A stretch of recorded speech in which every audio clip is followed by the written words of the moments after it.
Mandingo. 1975.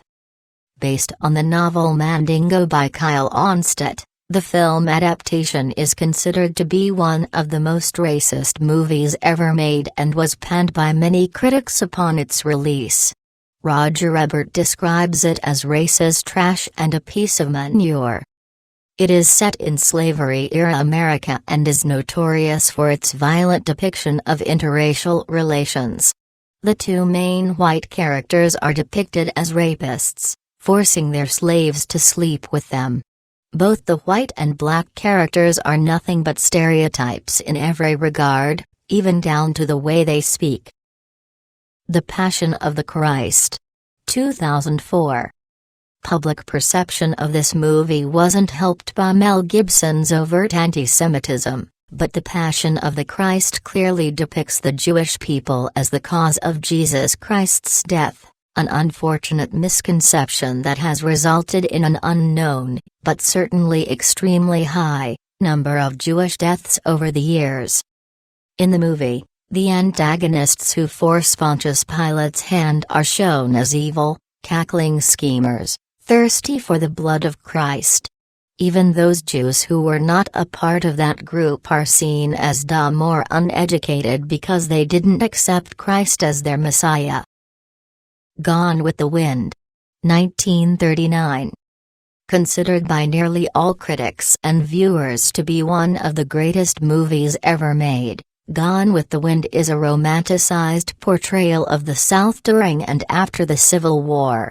It is the depiction of the black people, whether slaves or otherwise, that is what makes this movie so racist.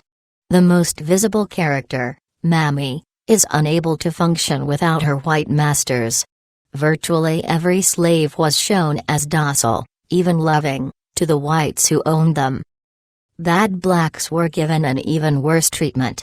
Demeaned by everyone, including Mammy, they were depicted as apes who attacked white women every chance they got. Song of the South.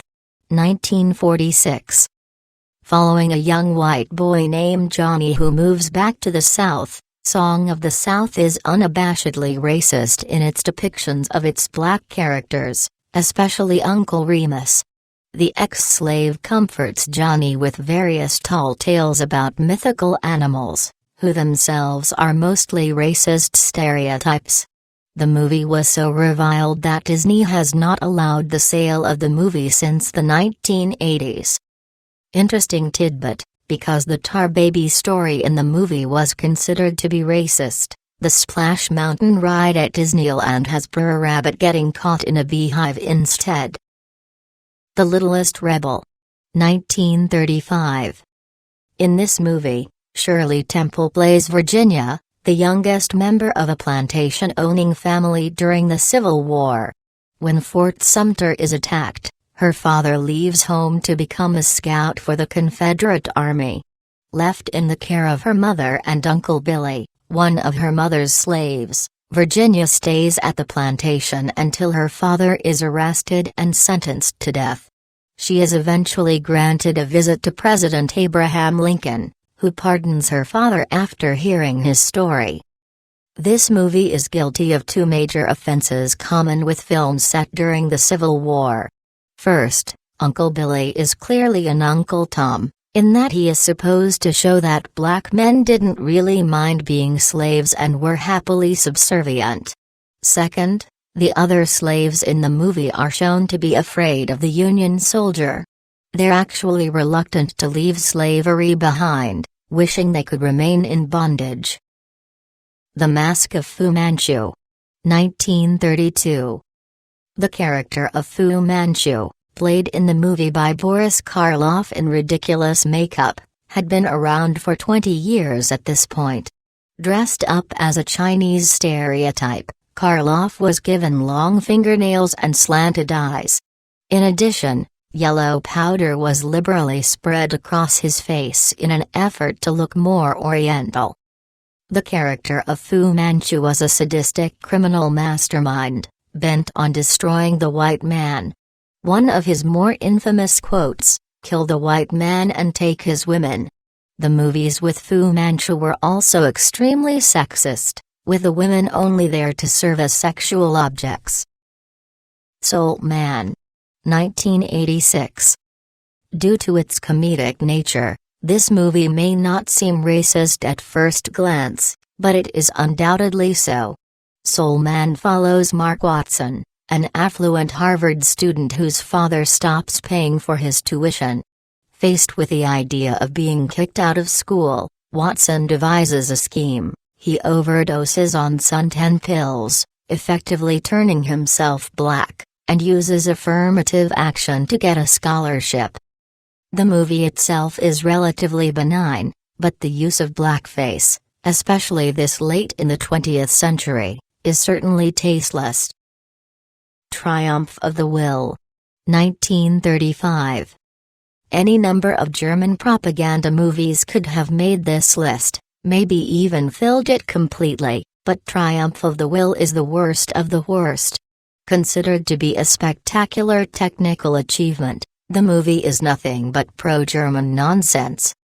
Veiled in its anti-Semitism and other racism, the only quote seemingly directed at the Nazi belief of Aryan superiority is from Julius Streicher: "A people that does not protect its racial purity will perish." Even though director Leni Riefenstahl claimed ignorance of Nazism's true purpose, the movie is still a beacon of racism. The Birth of a Nation. 1915. Most people would probably place this at the top of this list, and an argument could be made for that. Set during the Civil War and ensuing Reconstruction, D.W. Griffith's epic was a technical masterpiece that would influence cinema for decades. Until Gone with the Wind was released, The Birth of a Nation was the highest-grossing movie ever, and it was about the KKK. One of the criticisms lobbed at the movie was that Griffith used white actors in blackface for a lot of the black characters. The movie's racism is at its worst in its depiction of black people as savages who can't control their sexual desire for white women. It also romanticizes the origins of the Ku Klux Klan and their effect on American society. Goodbye Uncle Tom. 1971. Without a doubt, Goodbye Uncle Tom is one of the most racist and depraved movies ever made. Slammed by virtually every critic, this Italian movie pretended to be a documentary about slavery.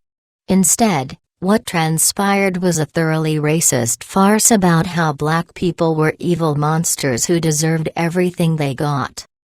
Virtually pornographic in nature, the movie is also notorious for the real-life racism of its producers.